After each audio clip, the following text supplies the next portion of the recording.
भारत को एक संपूर्ण प्रभुत्व संपन्न भारत जोड़ो की बात कर रहे हैं आप लोग। आज क्या कार्यक्रम रखे भारत जोड़ने के लिए? भारत जोड़ो अभियान का संदर्भ जो है वो नफ़रत के ख़िलाफ़ है, मोहब्बत के लिए है। उन सारे चीज़ों को लेकर के आज का ये कन्वेंशन है रांची पार्लियामेंट के आधार पर नफ़रत के ख़िलाफ़ सद्भावना के लिए आज का ये कन्वेंशन, जिसमें सामाजिक कार्यकर्ता, मानवाधिकार, बौद्धिक जगत के लोग, इसके अलावा मजदूर और किसान पर काम करने वाला युवा छात्र प्रतिनिधियों के साथ ये रांची पार्लियामेंट की कन्वेंशन है। और इसमें हम जो अभी पूरे देश भर में जो माहौल है वो इन चीज़ों को अंकित करने के लिए भी है कि आज भी जो है सद्भाव पर हम काम करेंगे तो रिजल्ट और फ़र्क जो है बहुत पड़ेगा। क्योंकि हम लोग ये देख रहे हैं कि नफ़रत की राजनीति से पूरे देश को एक अलग चश्मे से देखने का काम हो रहा है।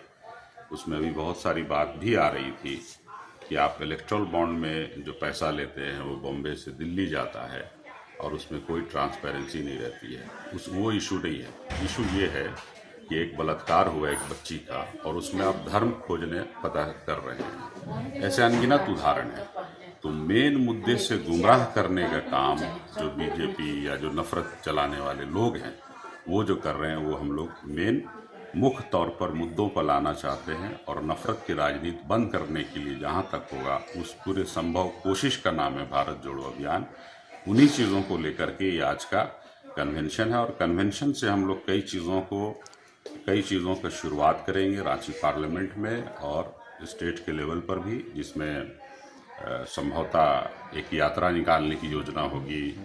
संभवतः जो युवा सद्भावना पर काम करते हैं या जो संगठन काम करते हैं उनको सम्मानित करने की योजना होगी। वोटर इनरोलमेंट में जोड़ने का काम होगा।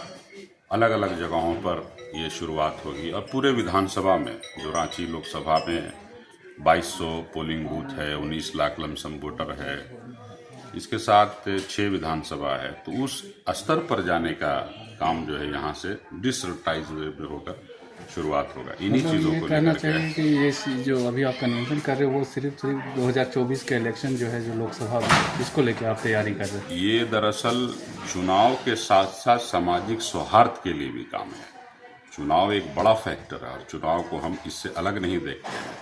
चूँकि नफ़रत की राजनीति जो है वो चुनाव को केंद्रित करके की जाती है और उसी के खिलाफ में हम सभी लोगों का ये ग्रुप है और उस ग्रुप के ज़रिए से ये भारत जोड़ो अभियान अपने कामों के लिए आगे बढ़ेगा। उसी पर ये फोकस होगा। Nadeem Khan, Ranchi parliament coordinator. के खिलाफ लड़ाई लड़े, सरकार में आए, भ्रष्टाचार के खिलाफ लड़ाई लड़े। आज फिर 2024 का इलेक्शन आ रहा है और झारखंड में आप जिस तरह से विभिन्न कांग्रेस के साथ जो सभी गठबंधन के दल अब इंडिया गठबंधन में शामिल हुए हैं, क्या लगता है कि इस कन्वेंशन से, भारत जोड़ो यात्रा से कितना रांची बदलेगा? देखिए, सबसे बड़ी बात यह है कि आज जो नफ़रत की राजनीति देश में भारतीय जनता पार्टी की सरकार कर रही है, उसके खिलाफ जो गठबंधन बना, जिसका नाम ही अपने आप में इस बात का पर्यायवाची है कि इस नफ़रत के राजनीति को ख़त्म करने की आवश्यकता है। इंडिया जो नाम दिया गया, इस नाम में ही आज के इस कन्वेंशन का भी मूल है। और जो वर्तमान समय में देश की ज़रूरत है, समाज की ज़रूरत है और राजनीति की ज़रूरत है, इसको भी अपने अंदर समाहित करता है। आप पूरे देश के माहौल पर अगर गौर करें तो राजनीति का उद्देश्य होता है लोक कल्याण, राज्य कल्याण और देश का कल्याण।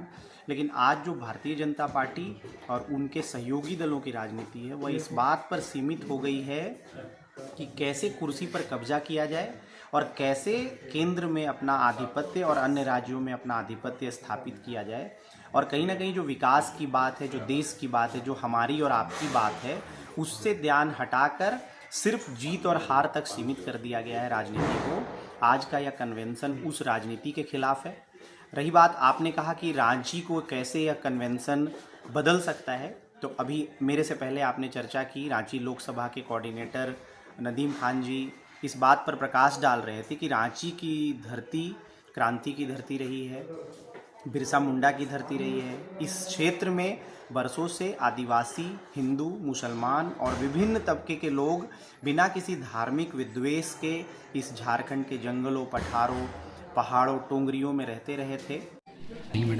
मुझे यहाँ आकर यही फील हुआ कि जो सबसे हम लोग यहाँ मीटिंग किए हैं वो हेट को हटाने के लिए किए हैं, और मैं एक ऐसी कम्युनिटी के साथ काम कर रही हूँ जिन्हें सबसे ज़्यादा हेट का सामना करना पड़ता है। और मैं यहाँ सबसे यही सीखूँ और सबको यही सिखाना चाहती हूँ कि हमें सबसे ज़्यादा पहले सोसाइटी को हटाने की ज़रूरत है, तो वो हेट को।